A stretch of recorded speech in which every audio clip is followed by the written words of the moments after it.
pero sobre todo escribió canción con todos, ¿no? Que todos reconocemos.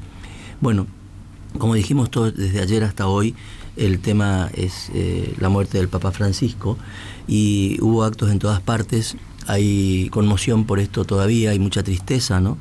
Y está en línea el arzobispo de Corrientes, José Adolfo Larregain. Arzobispo, buen día. Carlos Eduardo Belén, aquí en la radio El Diario El Litoral.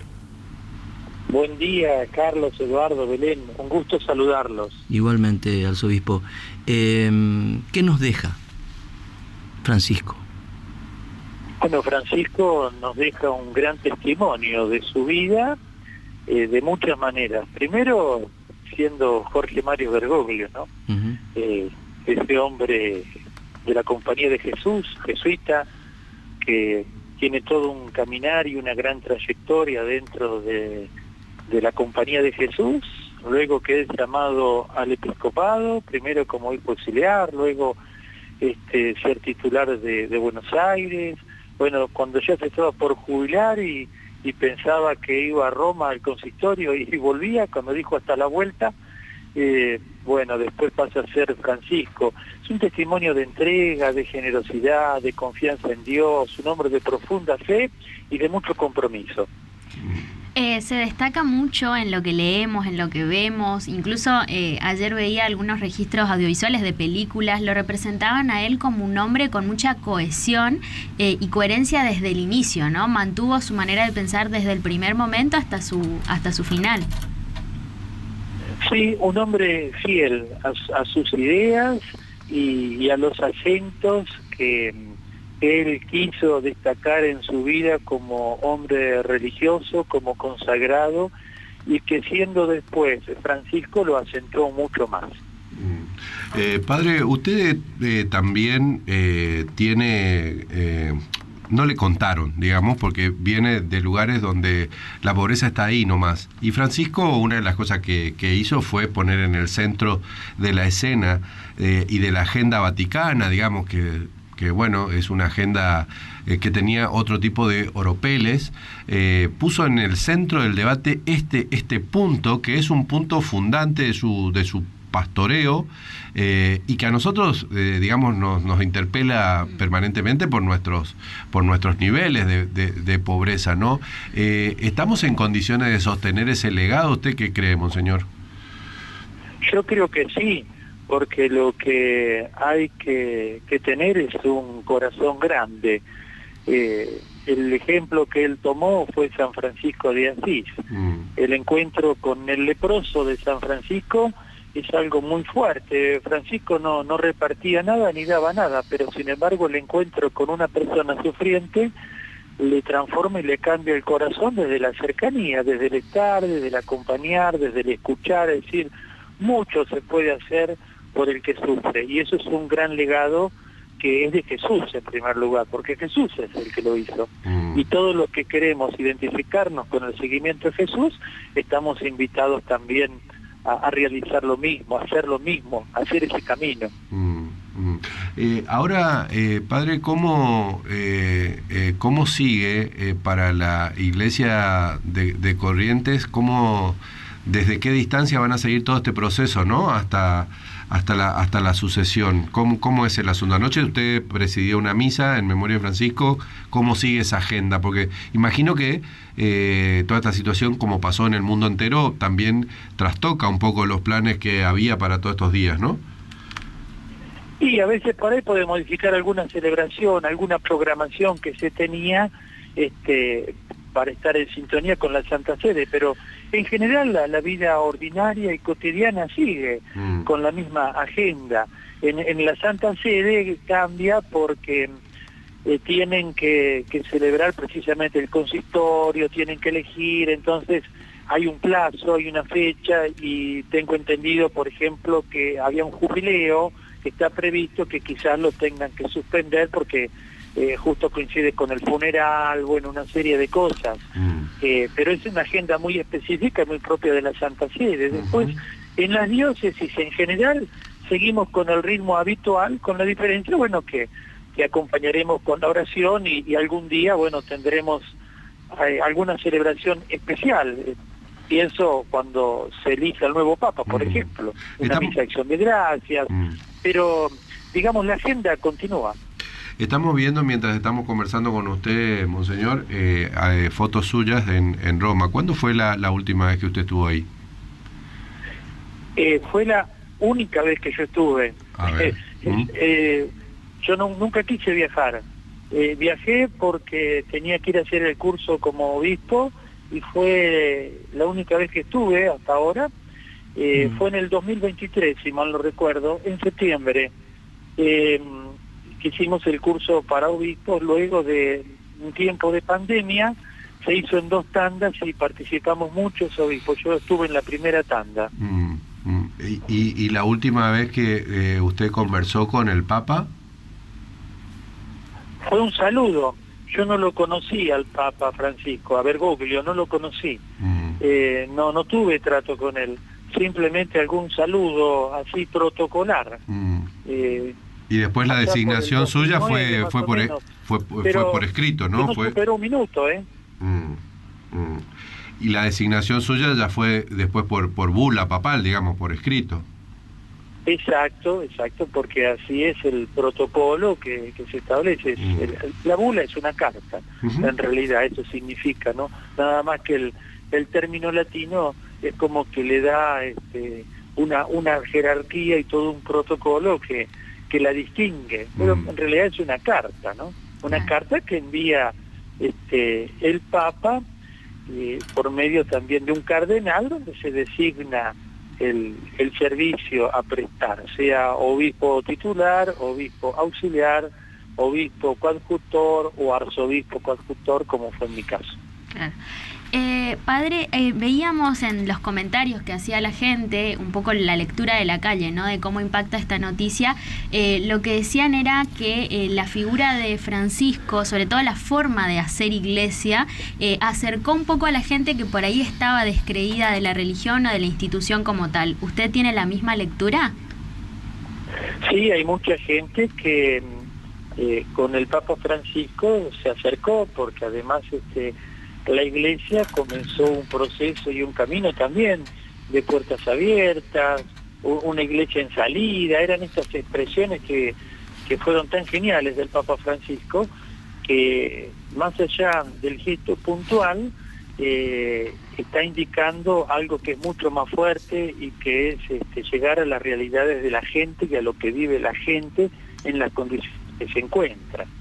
Como lo hacía Jesús, que hacía el encuentro del enfermo y recibía a la gente en las condiciones que estaba, no en las condiciones ideales, sino en lo real y concreto de la vida. Monseñor, esto que usted está diciendo además está manifestado en las encíclicas, ¿no?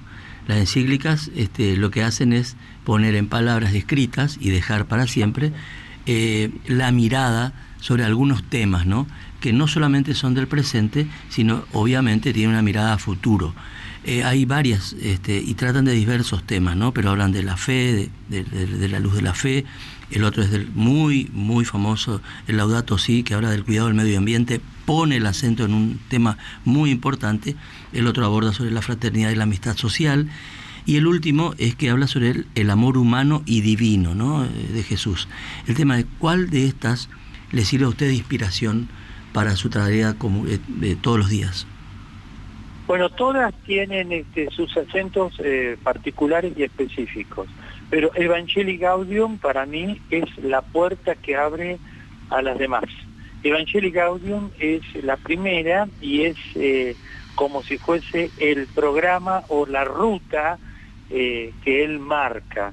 Es una continuidad y en el magisterio anterior, tomando específicamente el Concilio Vaticano II, retomando algo de Pablo VI, retomando algo de Juan XXIII, algo de Juan Pablo, de Benedicto. Es decir, es una genialidad ese documento Evangelii Gaudium, que es el gozo del Evangelio, y ese es el que marca un poco la ruta a seguir en su trayectoria como gobierno pastoral, podríamos decir, de la Iglesia. Esto que usted está señalando, que es obviamente que comienza con Juan 23 y continúa, es el acercamiento a los pobres, ¿no es cierto? Acá hay una preocupación y una tarea cotidiana de acercarse a los pobres allí, ¿no? Juan 23 habla de muchas realidades y muchos aspectos. Uno de ellos sí es los pobres, pero principalmente es los signos de los tiempos, saber descubrir los signos de los tiempos y en los signos de los tiempos los signos de Dios. Y estar atentos, abiertos precisamente para responder ante esos signos donde la Iglesia se tiene que ayornar, se tiene que adaptar. Entonces, uno de ellos es la respuesta ante la pobreza, pero también tiene respuesta, por ejemplo, ante el medio ambiente, ante el cuidado de la casa común, de la creación, y así tantos aspectos. Francisco nos tocó a todos. En todos los temas dijo algo y los puso sobre la mesa como para discutir, como para hablar, como para conocerlos. No se pueden ignorar. Mucho se habló en estos días, Monseñor, de que justamente esto, de Francisco como un hombre de su tiempo, ¿no? Sí, un hombre que dio respuesta, o al menos planteó ciertos temas para pensarlos y reflexionar. Tocó todo, sí. Economía, sí. Cuidado de la casa común, temas vinculados a la justicia, a la educación pública, a la sexualidad, digamos, ¿no? Que es un tema que suele ser urticante para la Iglesia. Cuestiones de género, tocó todo, no hubo aspecto que Francisco no haya tocado, de distintos modos. Sí. Él utilizaba el magisterio con los documentos, con las encíclicas, con los mensajes, las audiencias, la catequesis, y por sobre todo el lenguaje gestual en el Papa Francisco fue muy fuerte. Ya desde cuando fue designado Papa, el gesto de pedir la bendición en el balcón, presentarse como obispo de Roma, luego ir a Lampedusa, ese lugar tan triste donde tantos migrantes pierden su vida allí en el mar. Hablaba muchísimo con los gestos, Francisco. Claro, su zapato ortopédico negro, el auto que usaba, el anillo de siempre de plata, el crucifijo de ¿cómo se llama esto? De alpaca. Es decir, sí, él siguió siendo el mismo de siempre, hasta en esas cosas que fue muy fuerte el contraste. Entonces Francisco impresionó por eso, ¿no? Claro. Padre, la austeridad fue algo que lo marcó a él. Él vivió toda su vida muy austeramente. Usted viste como los franciscanos, de hecho usted es un franciscano, corríjame si no, ¿no? Sí, correcto, yo soy franciscano, sí. Bueno, y los franciscanos y con Francisco y todo eso es como que para nosotros tiene de nuevo una significación en contraposición a, podría decir simplificando mucho, al zapato rojo de la curia romana, ¿no? ¿Esto le genera a usted un compromiso distinto a partir de ahora, usted también sosteniendo este legado, o ya es parte de su...? Para mí hace al ADN, es a la identidad, es decir, uno no puede dejar de ser lo que es, con la historia y con la tradición y con la espiritualidad, con la formación que uno ha recibido. Si se produce algunos cambios, transformaciones con esas cosas, es para estar atento y para ver, ¿no? Porque hay cosas que constituyen a la persona. En el caso de un consagrado, de un religioso, bueno, la espiritualidad a la que uno pertenece, eso los constituye y eso marca para toda la vida, ¿no? Y eso se lleva muy presente en el corazón, en los estilos de vida y en la forma de ser, de proceder, de actuar. Finalmente, padre, al menos de mi parte, ¿qué expectativa tiene en relación con la sucesión? Digo, más allá de los nombres, en cuanto a la política que puede llegar a seguir el Consejo Cardenalicio, el cónclave, ¿no? Bueno, la expectativa primero es que los que tienen la función, la altísima responsabilidad de elegir al sucesor de Pedro, puedan elegir la persona que acompañe estos tiempos ante las realidades que nos desafían.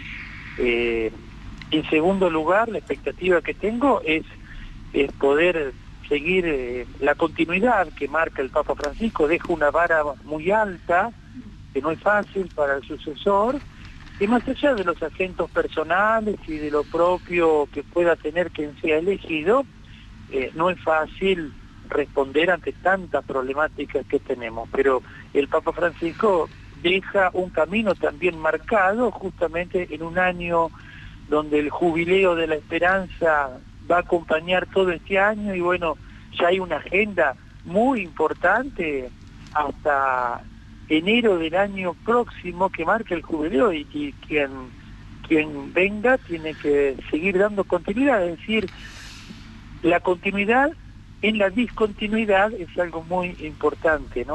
Y hay que rezar mucho para que puedan elegir la persona indicada, que el Espíritu Santo sople fuertemente en la Iglesia y en quienes tienen la responsabilidad. Así que hay que acompañar mucho con la oración todo este tiempo. Bueno, esto que nos acaba de decir señala un poco el fin de la entrevista, pero ¿qué hacemos ante el dolor y la tristeza de la partida del Papa?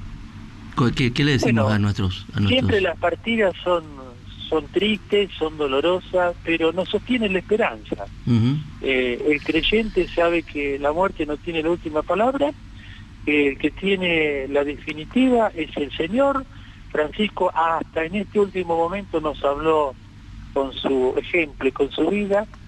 A mí me impactó fuertemente cuando fue como un peregrino más a la Basílica de San Pedro, que lo llevaron en la silla de ruedas tapadito por delante con una especie de ponchito. Sí. Le veía el pantalón negro, una camiseta manga larga, parecía. Una camiseta, y fue como un peregrino más a rezar, a tomar gracia, a ganar la indulgencia. Sí. El domingo, cuando da la bendición, el saludo de Felices Pascua, y qué importante que justamente él parte al otro día, sí, en el primer día de la octava de Pascua, es decir, el protagonista fundamental fue el Señor. Tal vez la resurrección del Señor, él deseó Felices Pascua, y al otro día, horas más tarde, vive su Pascua, pero ya no es el día de la Pascua, sino es el primer día de la octava. Hasta eso fue muy importante. Bueno. Llevarse el gesto tan lindo de una plaza que lo ovacionó, que lo aplaudió, que se lleva el oído de esa plaza, que puede escuchar, ¿no? Se lleva en su vista también lo que pudo observar de esa plaza, se lleva lo más lindo, que es el cariño del pueblo de Dios, y es como que fue su despedida. Es un gran ejemplo también para nosotros, para lo que vivimos en el día a día, en medio de los achaques, de las enfermedades, de los problemas, también aprender a confiar y a dejar todo en las manos de Dios, ¿no? Monseñor, muchas gracias. Cerramos como dice la oración, ¿no? Tal vez muriendo se resucita la vida eterna. Exacto, sí. Es como dice la oración simple que se atribuye a San Francisco de Asís. Pero muchas gracias. Es como se resucita a la vida eterna. Bienvenida sea su hermana muerte, ¿no? Como le dijo Santa Clara de Asís también, a la hermana muerte. Es decir, fue un encuentro, no un choque. Creo que Francisco nos enseña eso. Gracias, Monseñor. Que Dios los bendiga, y muchas gracias, Eduardo, Belén, Carlos. Un abrazo, saludos a todos los oyentes. El arzobispo de Corrientes, Monseñor José Adolfo Larregain, que bueno, viste, cuando uno escucha esta palabra es